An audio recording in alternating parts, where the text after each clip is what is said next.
at ActionHub.tv studio here at the Cape Argus Pick and Pay Cycle Tour Expo, and I'm talking to the editor of Bicycling Magazine, Mike Finch. Mike, thanks for being here. How's it going? All is well. Good, good. Tell me about everything happening here. It's not just about the race, it's get together and the whole expo. How does it feature in South African cycling scene as a whole?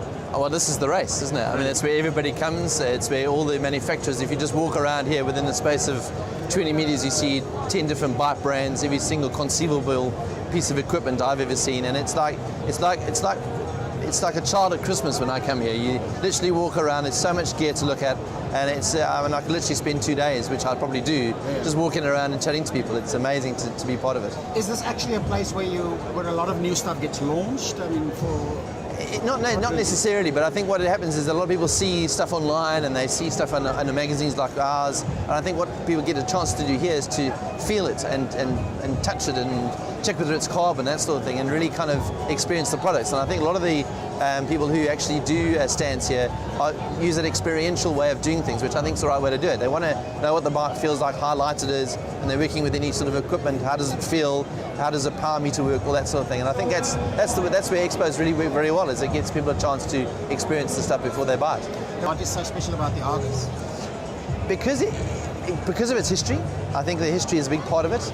Because of the support on the day. I know that when you're going up Suikerbossie in the middle of the day, which a lot of people will be doing, it's an amazing atmosphere to be part of that, to see the crowds camped on the side of the road, people cheering you on, and you feel like a hero. Now, there's 35,000 people out there, but I can tell you that every single one of those people are out there because of the crowds, really feel that encouragement from the people around them. And you know, you go to work on a Monday and people say, did you do the Argus? And you feel great to say that you did, and you've got a medal to show for it. So it's something to achieve, and it's not an easy race. I mean, people think the Argus is easy. You do have to train for it.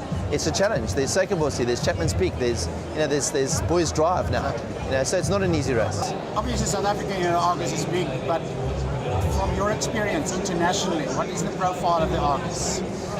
It's certainly not in the same profile as the Epic. You know, if you look at it as an international race, purely because it's people call it the International Fun Riding Championships, and I think that's really what it is, or the World Fun Riding Championships. So you can't see it as a race that the top riders around the world will come and do. And even though we've had Lance Armstrong and those sort of guys doing it, it's not a race that a pro will necessarily do the Argus. But I think what it does, it's the largest timed event in the world. And I think what it proves is that South Africans' unbelievable ability to be able to create these massive events.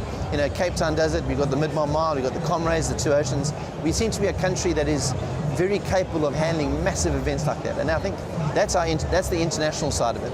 You know, there probably could be more international riders at the Argus, but those that do come out here to do the race, but also to experience the country. And I think that's the real value of it. Now, looking a bit broader than just the Argus, I mean, cycling as a sport in South Africa, where do you see it going in the next couple of years?